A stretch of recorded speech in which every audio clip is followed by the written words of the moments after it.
I wouldn't worry about losing old leaves unless you're losing like literally all of them. I make errors so you don't have to. Not all plants could be perfect, especially when you don't keep them in ideal temperatures. Hello friends, and welcome back to my channel.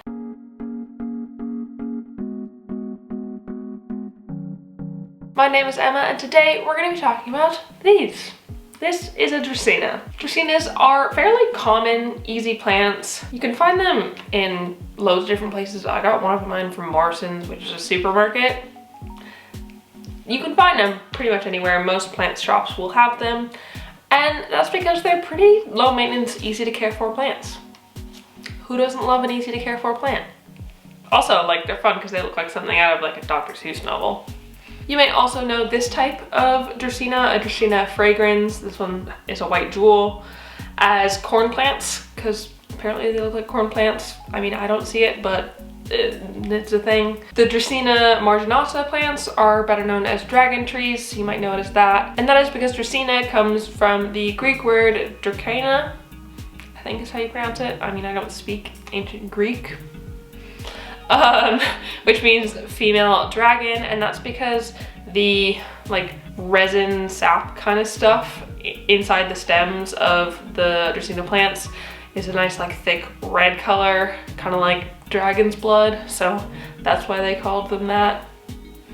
Makes sense. But there's actually over 100 different types of Dracaena. Like, there's so many. When I was doing research for this video, I just like saw lists and lists and pictures, and so many. There are so many types. So I actually have 3 Dracaenas at the minute. This one, which is my favorite, is the Dracaena fragrans white jewel. I love the beautiful green and white stripes it has. It's gorgeous. I have a Dracaena marginata bicolor, which has the green, white, and red stripes. That's the one I got from Morrison's. And I have the typical marginata dragon tree, which is just green and red. Really quick, before I jump into the care on this plant, if you like this video, please give it a thumbs up down below and leave a comment on other houseplants you'd like me to talk about in the future, and subscribe for more. Also, if you didn't know already, I have started a Patreon where you can subscribe for a small monthly fee, like the price of a cup of coffee, and get bonus content from me, which is pretty cool. Basically, it's a place where we can get to know each other better, and I can have a more intimate connection with all of you, and like we can really get to know each other on a more personal level. So if you're interested in that kind of thing, head over to my Patreon. If not, that's totally fine. My content here isn't gonna change. Right, let's get into the care. Dracaenas are fairly drought tolerant plants. They're definitely gonna prefer underwatering than overwatering. It's kind of easy to overwater them. I'd say water in the soil is about 2/3 of the way down, maybe even fully dry if you want. They're pretty forgiving when it comes to underwatering, but definitely not in overwatering. That being said though, when you water, you want to fully soak it, drench that soil. As long as it's not sitting in water for extended periods of time, that's fine. But overwatering is really about frequency of watering rather than the amount of water, so really give it a good chunk of water when you do water it. If you're noticing that the new leaves of your plant are starting to yellow, it probably means you are overwatering. Not ideal. Or that your pot has poor drainage. Again, also not ideal. But that's really only something to worry about if you're losing new leaves. Losing an old leaf every now and then, if that goes yellow, that's totally normal. Plants are gonna shed leaves in time. I wouldn't worry about losing old leaves unless you're losing like literally all of them. Then you should worry. Do be aware that Dracaenas are sensitive to salts and fluoride in water though. So if your tap water is particularly high in salts and fluoride, you might want to give it distilled water or rainwater instead. Or what I do is I leave my watering can open out overnight for like 24 hours to let some of the funky fluorides and salts evaporate off. But excess fluoride and salts can cause the tips of the leaves to go brown or get discolored, so keep an eye out for that. This one does have a couple brown tips. I did cut some off because I didn't like the way they look, so it's not the end of the world, but they're gonna prefer if they have filtered rainwater or distilled water or something like that. Of course, bright indirect light is ideal for these. but they can tolerate lower light as well. I say tolerate. They will likely grow a lot slower. Their growth might be stunted. Some of the coloration in the leaves will be less.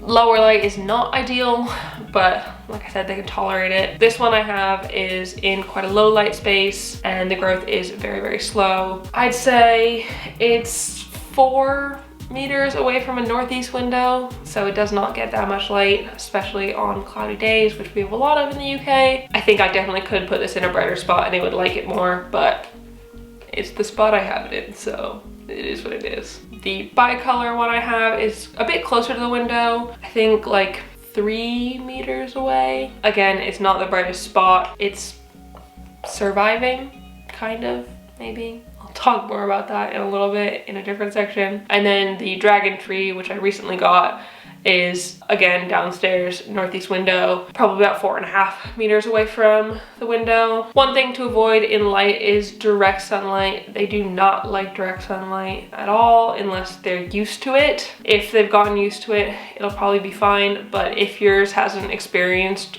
direct light, avoid it because it can really scorch their leaves and we don't want that. The ideal temperature for Dracaenas is above 18 degrees Celsius or 65 degrees Fahrenheit. That's what they prefer, and that's day temperatures. During the nighttime, they can tolerate about 13 Celsius or 55 Fahrenheit, but not for prolonged periods of time. They do want it to be a bit warmer than that. They are fairly forgiving as long as it's not too cold. I think that's where I've run into issues with my bicolor. Like I said, it's not doing too hot, and I'm pretty positive that it is because it was way too cold in our room during the winter. Our room is the coldest room in the house. I've got no idea why. It is regularly 13 degrees in the day.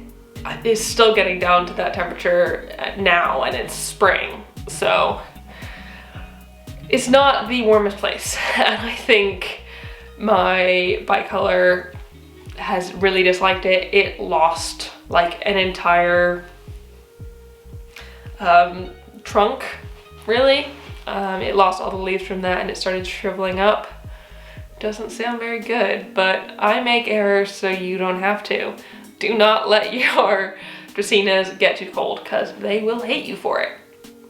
Luckily, it has 2 trunks in the pot, and I think one is salvageable.